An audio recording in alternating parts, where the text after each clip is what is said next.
I've been experimenting with a lot of potting soil recipes to see which one works the best for me. In today's video, I'm going to share with you 2 of my potting soil recipes, so stay tuned. The first potting soil recipe is the general mix that works for majority of the plants. It will require 4 ingredients. The first ingredient is coco peat. Now coco peat is the compressed coconut husk that is available in the market in form of these large bricks. When you add water to this coco peat, it blooms by absorbing all that water and then changes into this fibrous substance. Its fibrous texture helps in retaining water. It also improves air circulation around the roots. And of course, it is an excellent source of organic matter to the soil. The second ingredient is the garden soil or the local soil of the area you live in. If you do not have access to a garden, then you can buy this soil from the local nursery. The third component is compost or vermicompost, which can again be bought from a nursery, or if you're composting at home, you can use the same compost and add it to this mixture. This is also rich in minerals and nutrients and some microbes. The fourth component is sand. I use any kind of sand, and essentially sand is weathered rock or crushed rock, so it will contain the minerals of that rock. The biggest importance of sand is that it helps drain out water. So the composition of this particular potting soil is coco peat 25%, local soil 25%, compost 15% and sand 35%. So at an overall level, if you look at it, coco peat, compost and local soil help in retaining water, whereas sand helps in draining out water. Now, a general rule for all potted plants is that they require a well-drained soil. So addition of sand or this composition of sand in a potting mix is extremely important.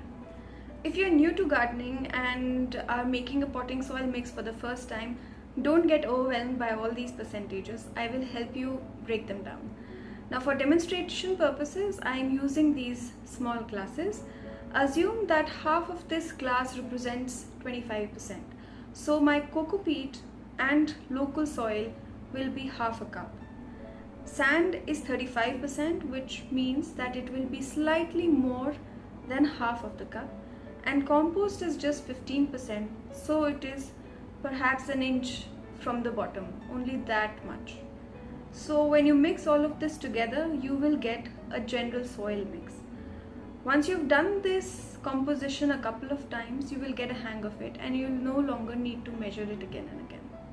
The second potting soil recipe is specifically designed for succulents and cacti. Now in natural environment, succulents and cacti grow in shallow sandy soils around rocks.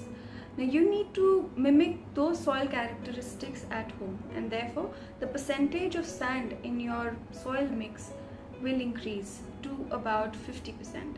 And so the compost and coco peat is 15%, soil is 20% and sand is 50%. While planting succulents and cactus, you must add a layer of stones at the bottom of the pot. If you don't have stones, use an old mud pot and break it into pieces and layer those pieces at the bottom of the pot. These pieces are much lighter in weight as compared to the stones, and therefore it becomes easier for you to lift the pot every time you need to water or take it from one place to the other. Contrary to popular belief, succulents and cactus require water, they need water, and regular watering is therefore needed. Just that it will be of a lower frequency. So in summers, watering them 2 to 3 times a week is good enough. In winters, even once a week works well for them. If you have tropical plants in pots in your garden, these plants love a lot of humidity. But if you're living in semi-arid conditions of Delhi NCR, then make sure that you add a thin layer of coco peat on the soil surface, and also mist the leaves of the plant with water daily. This will increase humidity around the plant and help it thrive. Don't make the mistake of overwatering your tropical plants, because water will get retained around its root and cause root rot, and eventually the plant will die. Two important things to keep in mind if you're making your own potting soil mix. Now, if you're living in an area where the local soil or the gardening soil is sandy, then you need to increase the percentage of compost and coco peat in your soil mix. Number two is fertilization. Potted plants have limited access to nutrients. When you water a potted plant and the water drains out, it also removes nutrients from the soil. So fertilization at regular intervals is extremely important, and if you do that every 2 months, it's an excellent practice. It will keep your plants healthy and happy. So I hope this discussion was helpful, and I will see you soon.